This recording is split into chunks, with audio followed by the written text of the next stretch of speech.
Well, it might. I mean, the UN just hasn't been very helpful. I'm a big fan of the UN potential, but it has never lived up to its potential. Begitulah respons Presiden Amerika Serikat Donald Trump saat ia ditanya soal isu dirinya ingin menyaingi PBB lewat pembentukan Dewan Perdamaian Gaza.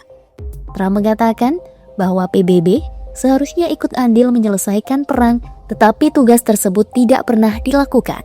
Pernyataan itu disampaikan Trump dalam konferensi pers di Washington, Selasa 20 Januari 2026.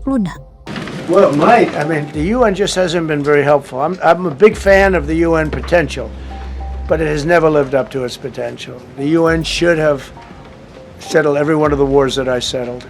I never went to them. I never even thought to go to them. They should be able to settle those wars. They don't. I believe you got to let the UN continue because the potential is so great. Dewan Perdamaian Gaza yang dibentuk Trump awalnya dirancang sebagai organisasi yang mengawasi gencatan senjata dan rekonstruksi di Gaza.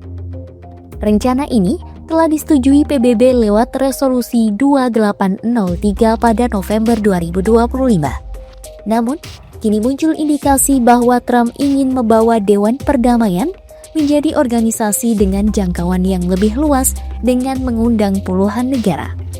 Trump pun dinilai ingin mengendalikan sendiri Dewan Perdamaian terlepas dari konflik Timur Tengah. Apalagi, piagam pendirian yang dipublikasikan surat kabar Israel, Times of Israel, Minggu 18 Januari 2026, bahkan tidak menyebut jalur Gaza sama sekali. Sedangkan dalam paragraf pertama perambul piagamnya, Dewan Perdamaian menyatakan, perdamaian abadi menuntut pemutusan diri dari pendekatan dan institusi yang terlalu sering gagal.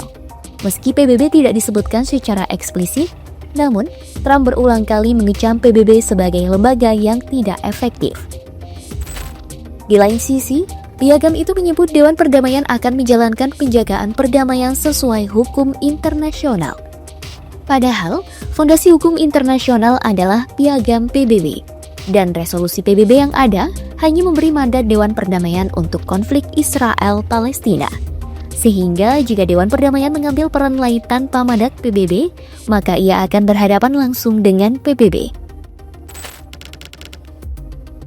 Seluruh mekanisme Dewan Perdamaian berpusat pada ketua yang dalam hal ini dijabat oleh Trump sebagai ketua pendiri seumur hidup. Posisi ini juga tidak bergantung pada masa jabatan Trump sebagai Presiden Amerika Serikat. Ketua Dewan akan menjadi satu-satunya pejabat yang berwenang mengundang maupun memberhentikan anggota sebelum masa jabatan berakhir.